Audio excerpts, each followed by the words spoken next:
최혜병 특검 재표결이 코앞으로 다가온 가운데 연일 폭탄 보도가 쏟아지고 있습니다. 이젠 국방부뿐만 아니라 여권과 대통령실에서마저 VIP 경로설에 대한 폭로가 나왔습니다. 한겨레 단독입니다. 최혜병 순직 사건 조사 결과를 윤두창에게 보고했던 작년 7월 31일 회의, 이른바 대통령실 수보회의에 참석했던 한 인사가 대통령이 역정을 냈다고 회의 후 여권 인사에게 말했던 사실이 확인됐습니다. 심지어 이는 언론에 VIP 경로설이 보도되기 한참 전이라고 하는데, 즉 이번 최혜병 수사외압의 핵심인 윤두창 경로설이 거진 사실로 확정된 것이나 마찬가지입니다. 고로 VIP 경로설이 사실에 가까워져감에 따라 윤두창이와 용산의 멸망각도 아주 시게 떴습니다. 7월 31일 아침 임성근 해병대 1사단장 등에게 업무상 과실치사 혐의를 적용해 사건을 경찰로 이첩한다는 보고를 받은 윤석열이 이런 일로 사단장까지 처벌하게 되면 대한민국에서 누가 사단장을 할 수 있겠느냐라고 화를 냈고, 이에 따라 불법적인 외압이 행사된 것이 아니냐는 게 이번 최혜병 수사외압 사건의 주요 골자이기 때문입니다. 보도에 따르면 한 여권 인사는 최근 한겨레에 지난해 7월 31일 아침 대통령실 국가안보실 회의에 참석했던 한 인사로부터 최상병 사건 보고를 받고 윤 대통령이 역정을 내셨다는 취지의 말을 지난해 8월 들었다고 했습니다.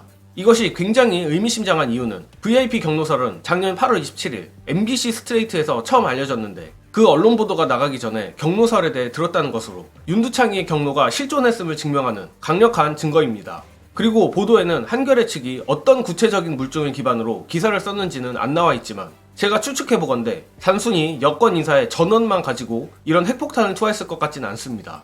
고로 이번 한겨레 기사에 나오는 여권 인사와 대통령실 회의 참석자 간의 통화 녹취라든지 문자 메시지 등의 물증을 제보받은 것이 아닌가 합니다. 또한 이 물증을 굉장히 높은 확률로 공수처가 가지고 있을 것으로 보이는데, 그렇다면 결국 수사의 칼날도 당시 회의 참석자들에게 향하는 것이 불가피해졌습니다.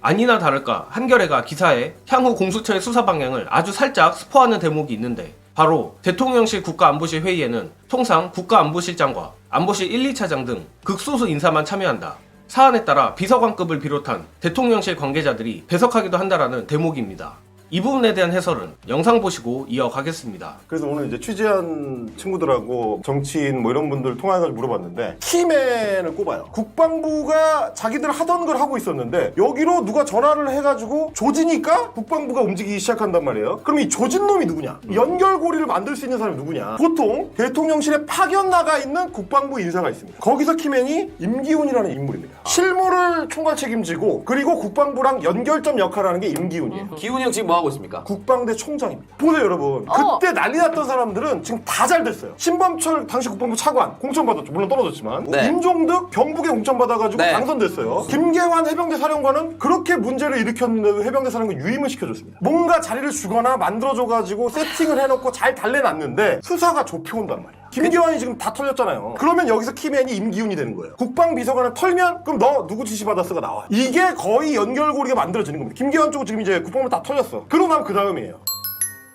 그리고 많이들 보셨겠지만 어제 JTBC에선 공수처가 김계환 사령관의 핸드폰에서 VIP 경로가 있었다는 녹취 물증까지 확보했다는 보도가 나왔습니다. 이 JTBC 보도와 한겨레 기사가 똑같은 VIP 경로설의 신빙성을 얘기하고 있지만 본질적으로 다른 부분이 있는데, 바로 출처입니다. 이번 보도들의 출처가 JTBC 보도는 국방부이고 한겨레는 대통령실입니다. 결국 국방부 선에서 꼬리 자르기를 시도하기도 어려워졌다는 것입니다. 대통령실발 소스에도 윤두창의 경로가 사실이라는 강력한 증거가 나왔고, 국방부 또는 김계환 사령관 측은 이미 탈탈 털린 지 오래입니다. 따라서 영상에도 나왔듯이 다음 타겟은 대통령실과 국방부를 잇는 대통령실 파견 비서관이 될 것이라 보며, 그 다음은 빼박 윤두창이를 향할 수밖에 없습니다. 자, 공수처 수사가 상당히 진행된 줄은 알았지만 정말 이 정도인 줄은 몰랐습니다. 그 적은 인력으로 어떻게 이 정도 성과를 냈나 경이로울 지경입니다. 현재 언론에 나온 보도들만 종합해도 윤두창이가 멸망을 피할 길은 없어 보이는데, 놀라운 건 이게 끝이 아닐 것이란 겁니다.